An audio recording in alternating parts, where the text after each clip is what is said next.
Good morning, everyone.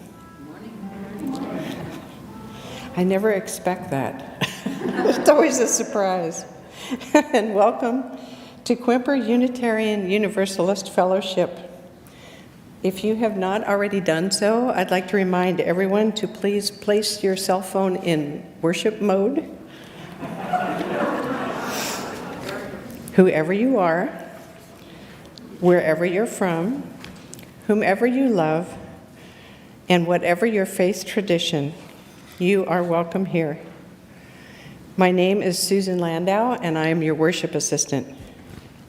Today, as we begin, I'd like for us to take just a moment and go inside and send gratitude and acknowledgement to the peoples of the S'Klallam and Chimacum nations who first called the sacred water, land, and shorelines of Port Townsend their home. If you'd like to close your eyes, that's okay too.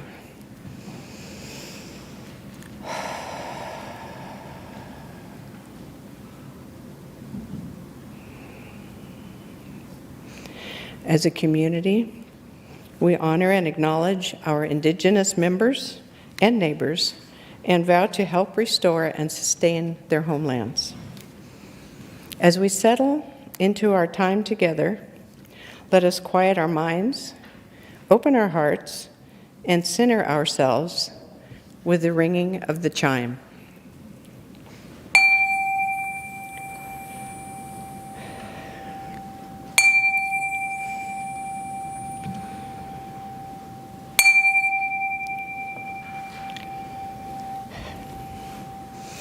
It is great to be together. I'd like to welcome Pat Rodgers and Ikue Goldstein now, who will lead us in our call to community, hymn number 311, Let It Be a Dance. Please rise in body and or spirit.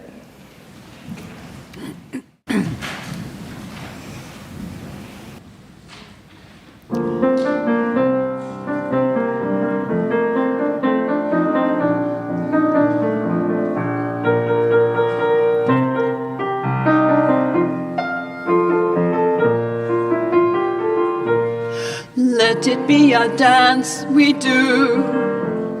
May I have this dance with you through the good times and the bad times too. Let it be a dance.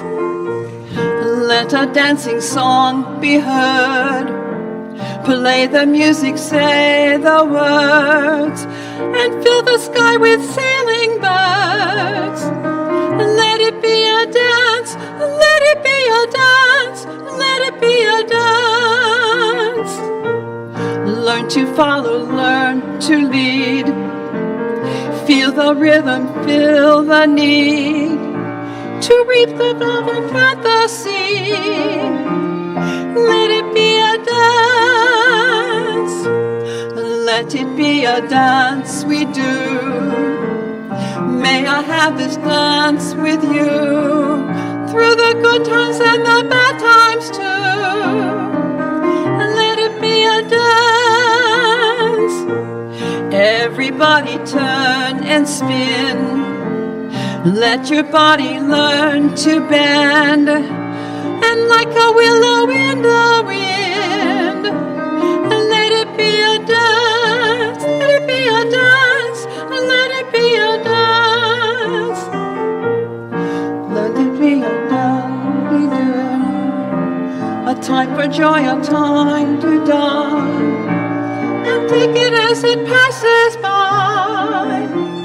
Let it be a dance. Let it be a dance we do. May I have this dance with you through the good times and the bad times too. And let it be a dance. Morning star comes out at night. Without the dark there'd be no light. If nothing's wrong, then nothing's right. And let it be a dance. Let it be a dance. Let it be a dance. Let the sun to bear the pain. And round we go again. And let it be a dance.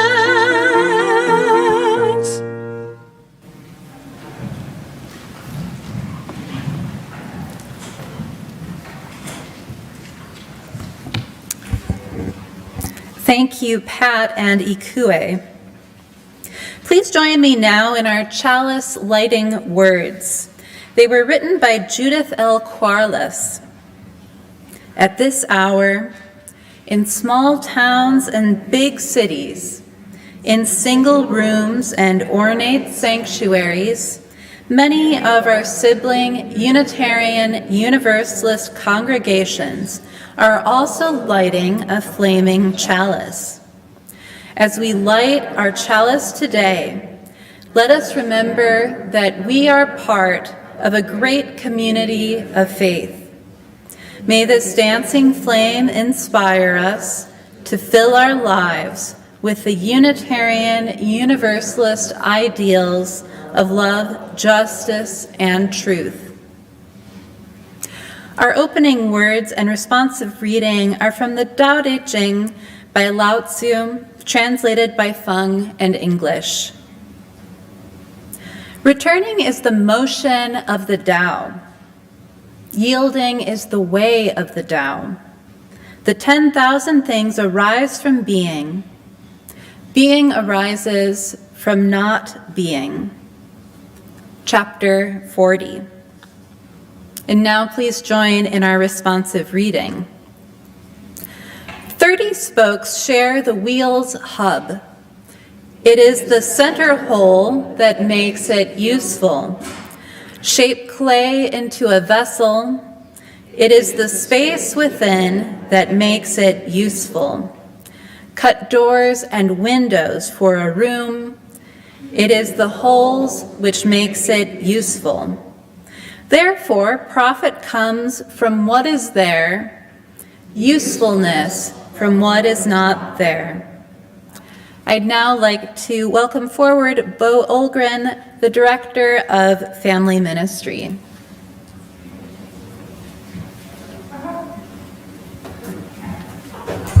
Good morning, everyone.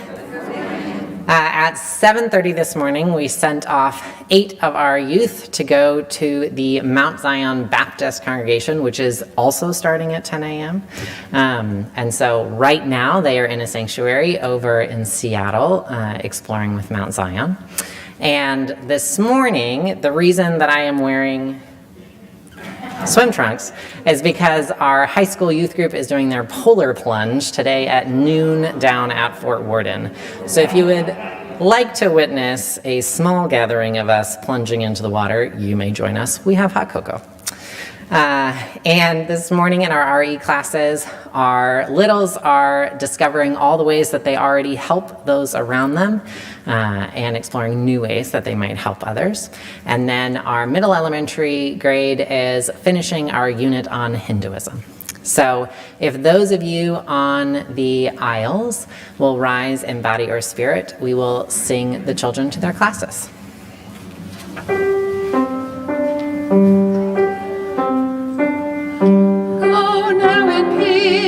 Go now in peace. May the Spirit of God surround you everywhere, everywhere you may go. Go now in peace. Go now in peace. May the Spirit of God surround you everywhere, everywhere.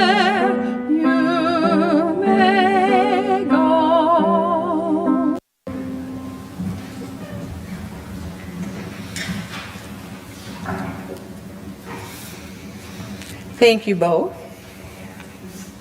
As a community, we acknowledge and welcome those of you who are visiting with us this morning. If you are online with us, you are welcome to say hello in the comments section.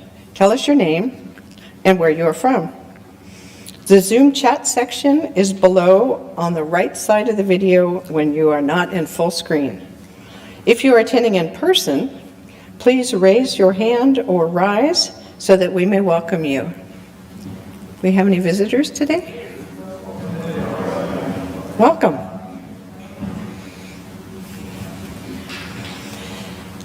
Welcome everyone, and we are glad you've joined us today. This is the time in our service when we receive the offering. 3 times a month, our offering is passed on to a local nonprofit organization. However, the support of QUUF is vital to our existence, so this morning the offering is for the support of our own religious community. If you'd like to donate, you have several options.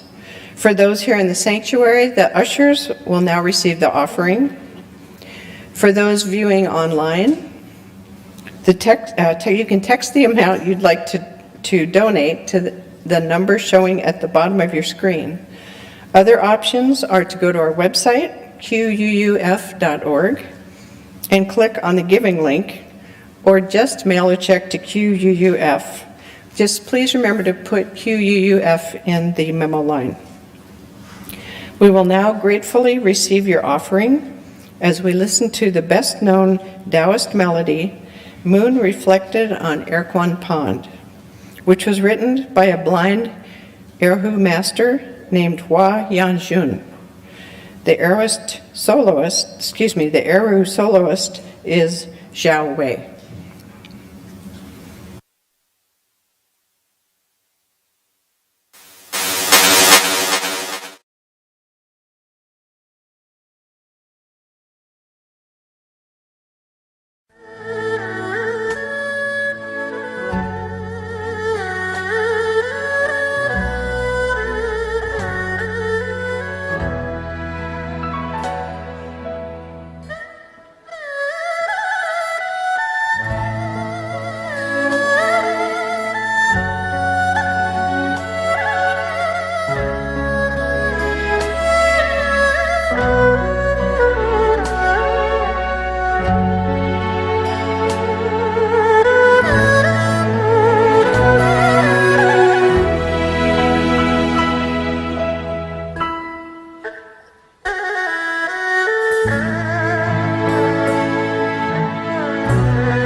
Thank you, Zhou Wei.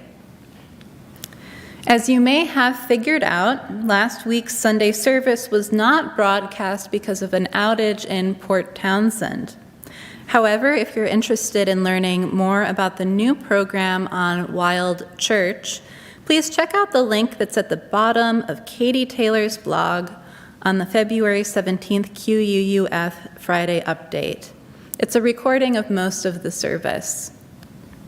Also, Kate Kinney wants to report that she was delighted to read the ongoing commentary and poetry that was shared among all of you while Zoom silence reigned.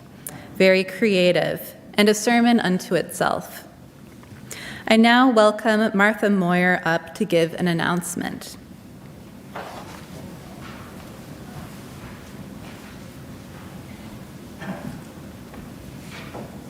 Good morning. I'm Martha Moyer, and I'm a very happy member of our Healthy Community team.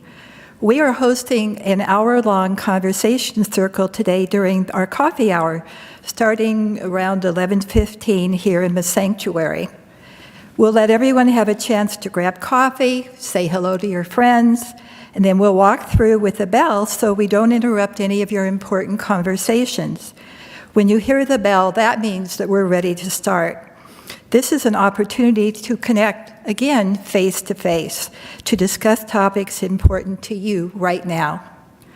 A couple of questions will be used as prompts, one related to the sermon topic and another more generally relevant to QUUF. Please join us today and engage with your QUUF neighbors in creating more community. Also, we are currently searching for new members to join our team. If you are interested in promoting healthy communication and fellowship across our community, please see the Friday update for information on how to contact us. And I have to add, it's not in the script. I've had the privilege of doing a lot of things personally and professionally in my life. But my time here on the Healthy Community team has been one of the most challenging, stimulating, and important. So please give it serious consideration. Thank you.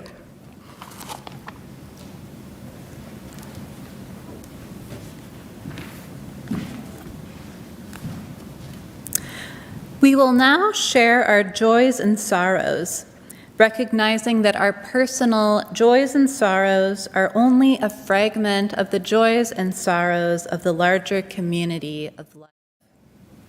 And thus we place this first stone, thinking in particular of all those suffering in Turkey and Syria. You might consider donating to organizations helping impacted communities on the ground. Doctors Without Borders is one such organization.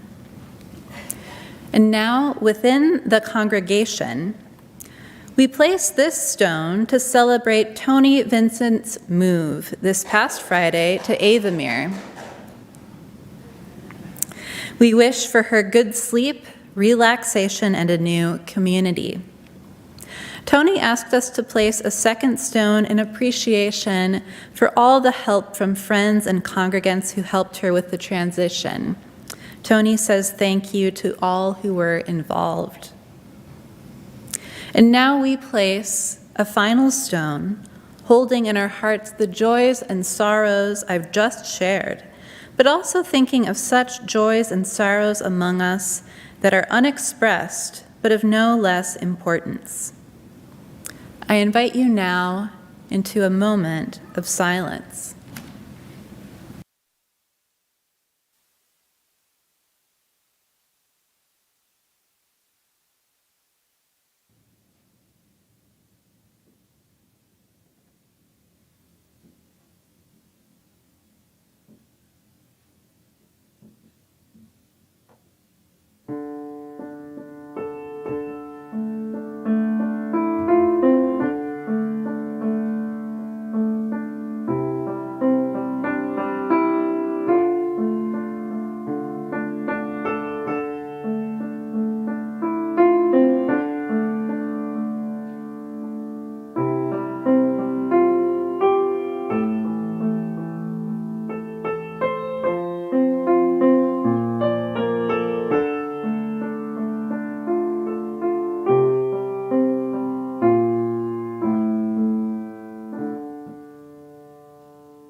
The Tao that can be told is not the eternal Tao. The name that can be named is not the eternal name. The nameless is the beginning of heaven and earth. The named is the mother of 10,000 things. Ever desireless, one can see the mystery. Ever desiring, one sees the manifestations. These two spring from the same source but differ in name. This appears as darkness. Darkness within darkness, the gate to all mystery. Our special music today is Trail of the Angels by Chen Yue, arranged for violin by Kangsar.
I received a meaningful gift in my early 20s as I prepared to move from Wisconsin to Seattle to work as a UU religious educator.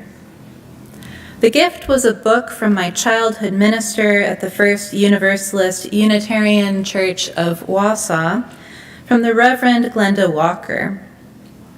She gave me a book, a collection of daily meditations for the year written by the contemporary Chinese-American Taoist Dengming Dao.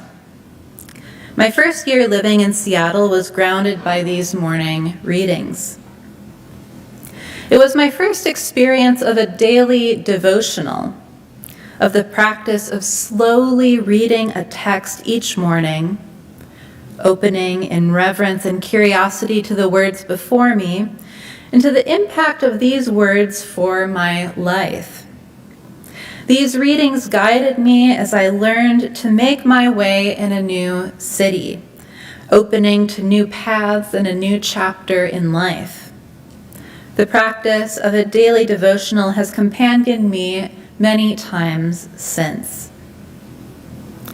Today I am speaking about the Chinese religion and philosophical tradition of Taoism. I've studied this religion academically, but there's still so much that I don't know as an outsider to the tradition.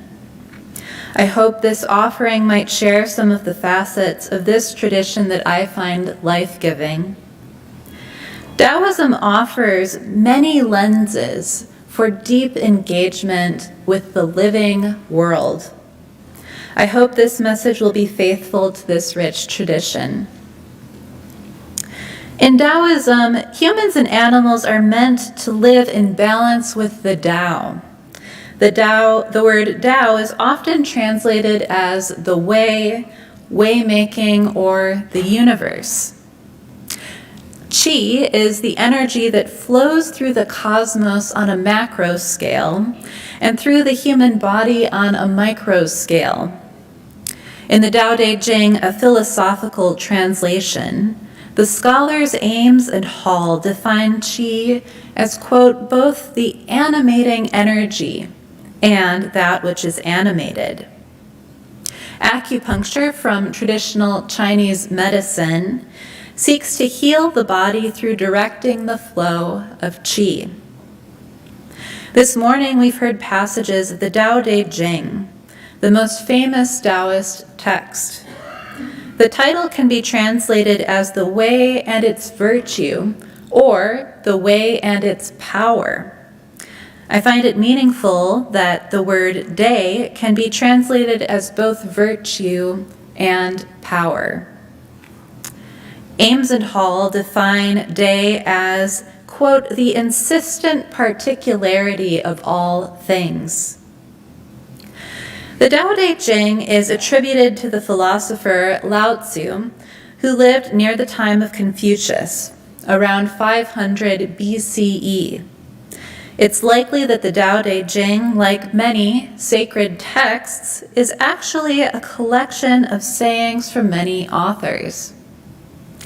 The writings of Zhuangzi, another important Taoist work of stories and lessons, dates to around 400 BCE. In English, you might see the Romanized spellings of Tao or Taoism written with either a D or a T. The T spelling comes from an older Romanization system, while the D spelling comes from a more recent one. Zhang Daliang founded Taoism as a formal religion in 150 CE in China. This was about 650 years after the compilation of the Tao Te Ching. Before the founding of the People's Republic of China, it was common for people to practice a combination of Confucianism, Buddhism, and Taoism. Zen Buddhism, which is also called Chan Buddhism in China, developed when Taoism and Buddhism interacted with each other in China. This happened as Buddhism moved east from India, eventually being practiced in Japan. I find this fascinating because so much richness emerges when people, traditions, and ideas connect with each other and cross-pollinate. Let's explore some of the core ideas from Taoism. The first is the Tao, or the way. Following the Tao means to go with the flow, or in the words of Hua Feng Dao She, to follow a way of yielding suppleness. Ames and Howe translate the Tao as waymaking. They interpret the term as meaning both a path and actively forging a way forward on that path. Imagine that you're hiking. There are 3 kinds of paths you might encounter on your hike. The paths you follow on your map. Second, the paths that you forge, maybe wrestling away through undergrowth to get to a patch of blackberries or a vista. And third, includes the hidden paths which emerge to you on your hike. Paths you didn't know were there until they appeared, and that you're curious to follow.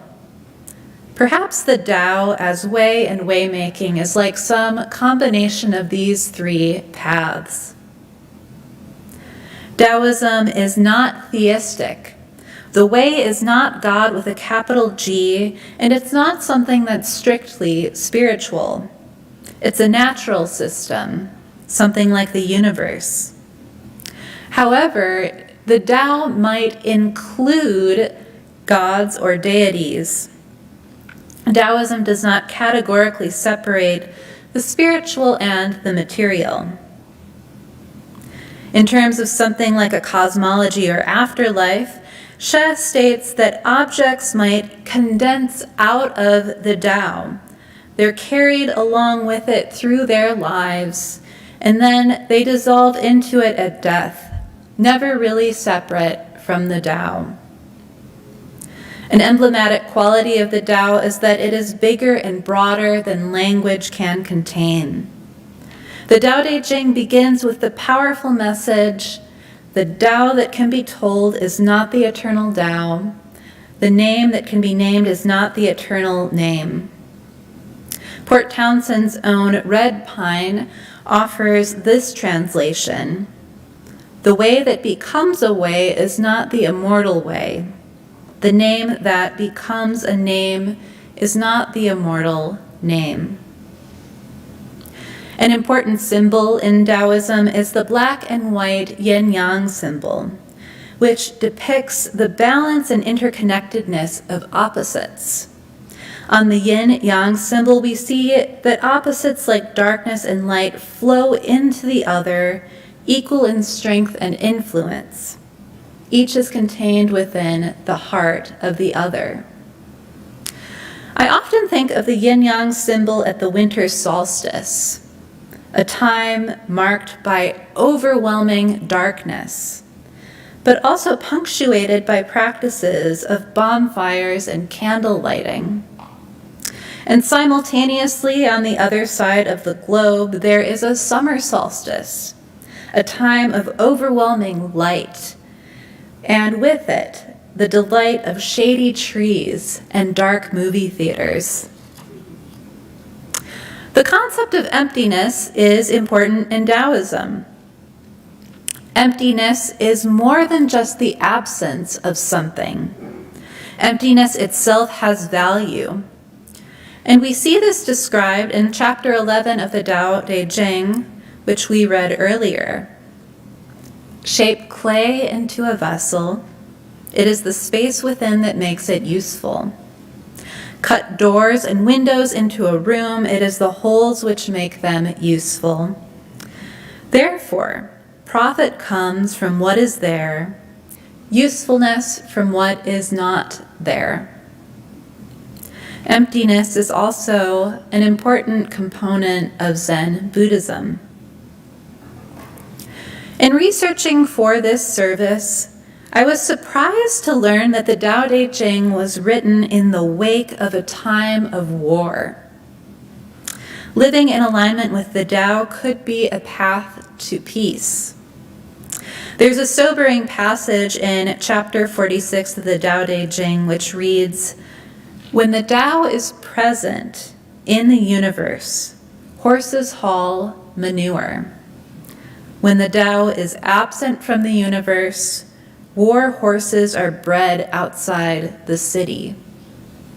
There's an anti-war component to the text. Confucian thought reiterates the importance of orderly hierarchies in politics and family. In contrast, the Tao Te Ching includes passages stating that rulers should act honorably toward their subjects. A ruler should never exploit their power differential or practice cruelty. The Tao Te Ching offers a different way of being for its time. Taoism also emerged from a context of unification and community. Taoism became a religion during a time when the different Chinese states were unifying together. The Tao is a concept that's broad enough to include the many particular gods venerated in different regions of what we now call China. Taoism was able to function as a unifying religion, as individual states didn't have to get rid of their local religious practices. On a more subtle level, Taoism emerged in a culture which prizes unity. This is a very different context than our individualistic American culture. Chinese cultural practices of respect, valuing family, and valuing community might act as safeguards from religious practices that might be misused in contemporary American contexts. Say, an advanced meditation technique being wielded for power and personal gain. She states that in the mid-20th century, some Western writers saw Taoist sages as, quote, beatniks from the Far East who defied authority, rejected society, and got drunk constantly. Similarly, Western writers used Taoist terminology to sell advancement in this world with published books like The Tao of Power, The Tao of Management, or The Tao of Investing. The Tao Te Ching is often cited as the second most translated book after the Bible. And like the Bible, different translations of the Tao Te Ching lead to different understandings and sometimes misunderstandings of the text. Ames and Hall write that Chinese philosophy has been made familiar to Western readers first by Christianizing it, and then by locating it within a poetical, mystical, occult worldview. This poetical, mystical, occult worldview is often really a stereotype of Asian culture, a stereotype where everything is imagined to be ever ancient, mystical, and also sexualized. In terms of Christianization, it's notable that the first English translation of the Tao Te Ching was made by the Western Protestant Christian missionary, John Chalmers. In fact, many early 19th century translations of the Tao Te Ching were made by Christian missionaries in China. These translations projected Christian and European ideas onto the text. As an example, Chalmers entitled his translation of the Tao Te Ching, quote, "The Speculation on Metaphysics, Polity, and Morality of the Old Philosopher Lao Tzu." Artea Panjatovic writes that the word Tao was translated by these Protestant missionaries in a variety of ways. It was translated as the way, as reason, as providence, as the Logos, and even the word God. These are words from Western philosophy and Christianity which obfuscate or misinterpret what the text was seeking to portray. Earlier this year, I was looking through the introduction to a copy of the Tao Te Ching that I owned, which was written by a popular translator. Here, the translator claimed that it didn't matter that he couldn't speak Chinese. Instead, he was qualified to create a new rendering of the Tao Te Ching because his Zen Buddhist practices allowed him to enter the mind of Lao Tzu. And I was shocked by this lack of humility.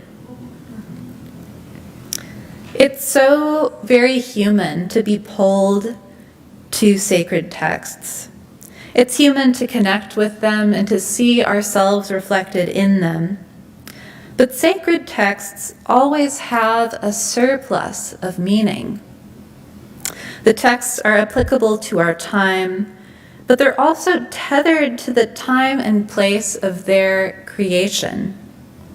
Lao Tzu wasn't a beatnik from the Far East, and a contemporary American writer can't enter his mind.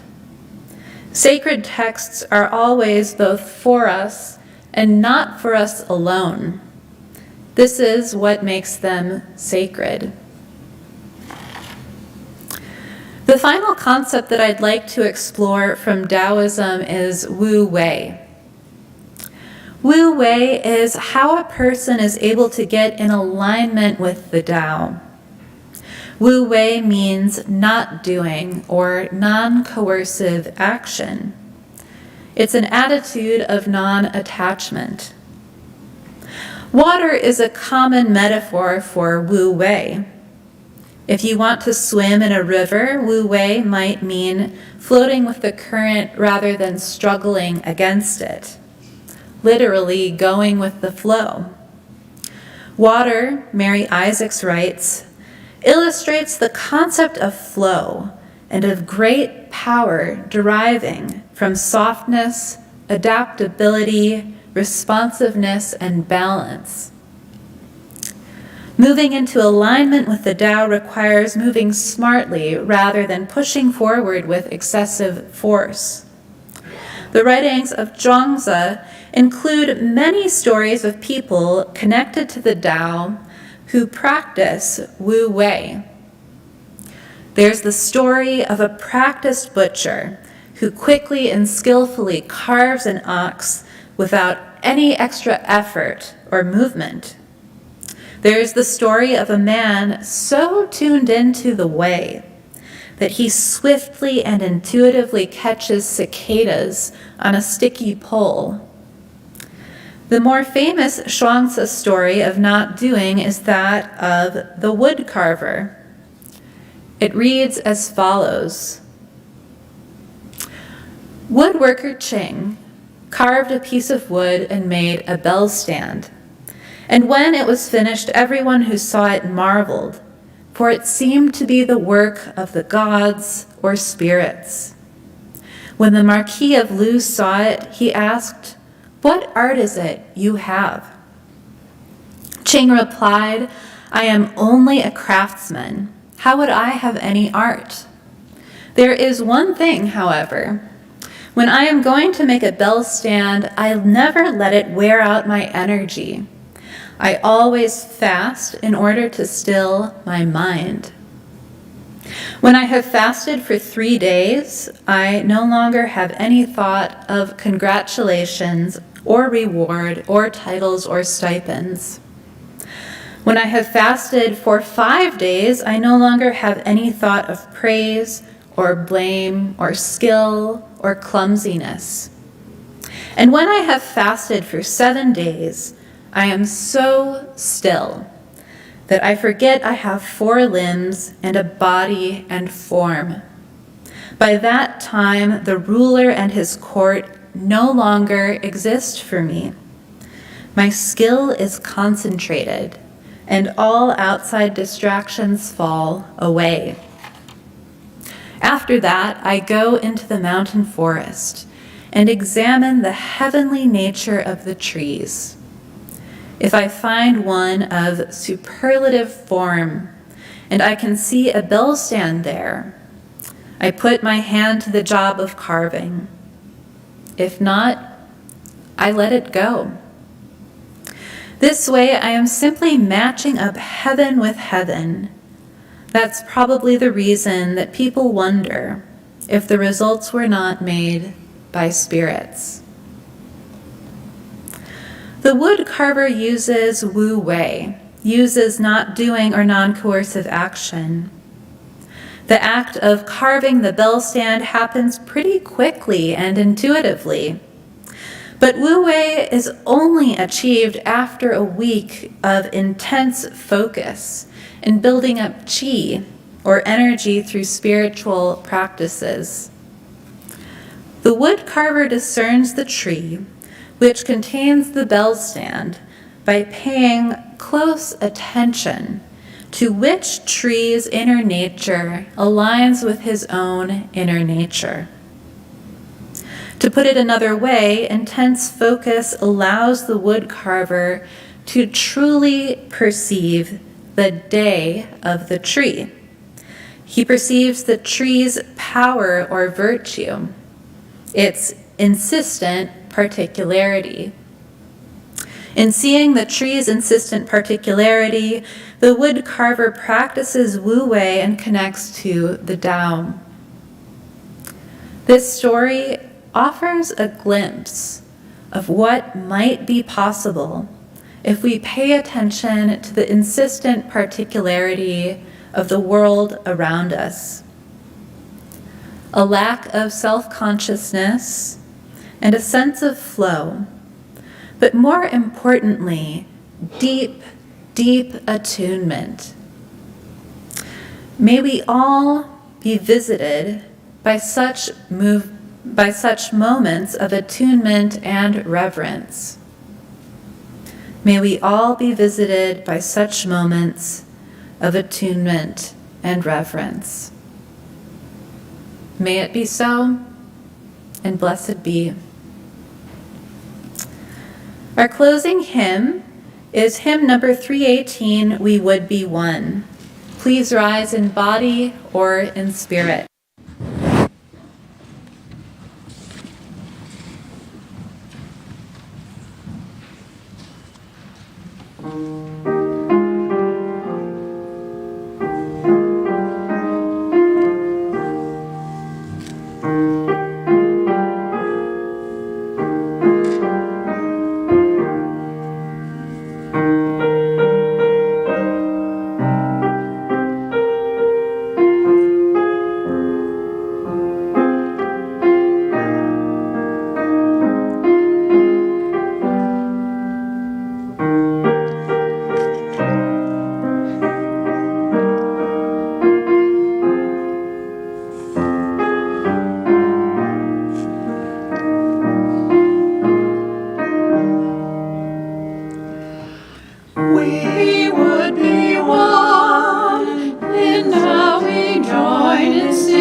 For tomorrow,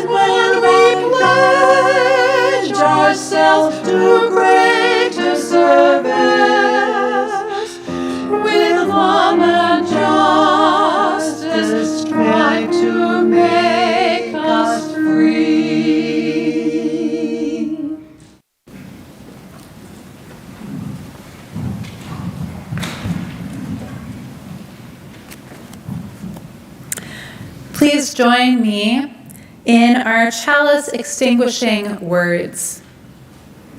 We extinguish our flame, but not the light of truth, the warmth of community, the fire of commitment, or the power of transformation.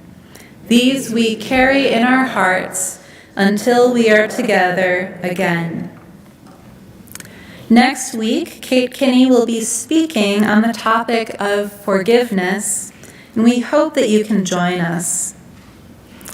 Our postlude today is a traditional Taoist piece for pipa called Chen Sui.